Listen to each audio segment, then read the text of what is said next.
Now, think about what we've done. We've looked at the argument ad populum, and we've considered it in terms of cultural relativism. We've looked a little bit at what cultural relativism, why some people might agree with it or think it's a good idea. I pointed out a few problems. A couple other problems are, think about it. If culture is all there is to morality, then there's really no such thing as disagreement between cultures, because after all, to disagree with someone, you have to have some basis of agreement in order to even talk to each other properly. But if cultures have radical, if cultures are the final authority in how morality is determined, then if two cultures express different views on something, they're just different. There's no way to get in between them and adjudicate and say one is better than the other. You can't talk like that. So there's really no sense of disagreement. It's almost like someone likes buttermilk and someone doesn't, and that's as far as you can go with that.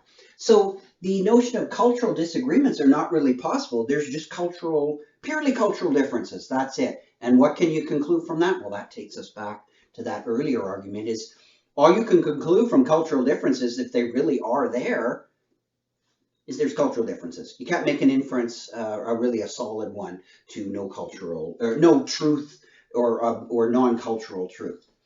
Um, but here's another one. You can't even really criticize your own culture because your own culture is the basis of authority. So it's actually not really a very open position. It's a closed one. It's because if you want to go against your own culture, you're doing something that violates your culture's codes. And if you violate your culture's codes, your culture says that's wrong. So you cannot even morally, shall we say, reform your own culture. So you would have to do something immoral according to your own culture in order to make it better. That seems to be quite odd.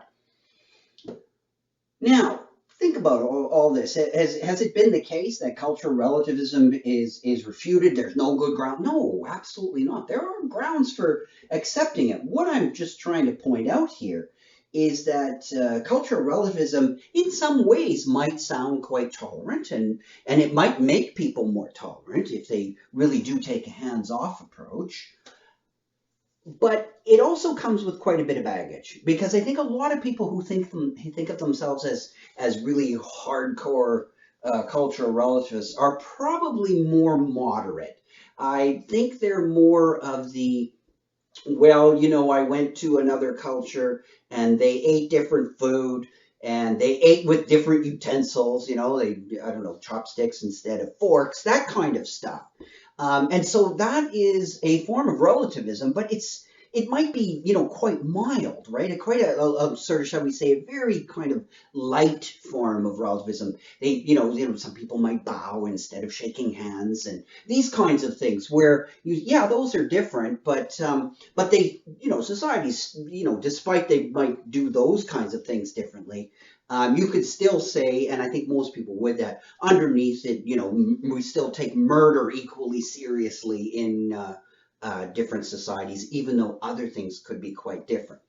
So the final thought about this that I want to leave you with is that it hasn't been refuted, but if you take up the position of cultural relativism and you think it's tolerant and all that, and you make your case for it, it is a kind of argument from the people, an ad populum kind of argument, or you could think of it as an authority type of argument, because it is really taking the final authority of morality away from reason and placing it in some other kind of authority, like an earthly authority, as in a culture or maybe some other kind of entity, right? As we saw, it's also sometimes placed in God or a religion or whatever. So in that, but it certainly hasn't been refuted. But be aware that it does come with other commitments that you just can't sort of wiggle off the hook the minute you get into something problematic and then run to some extrinsic, immutable standard. No, once you're into cultural relativism, you're in where the cultures are the final authority of truth when it comes to ethics.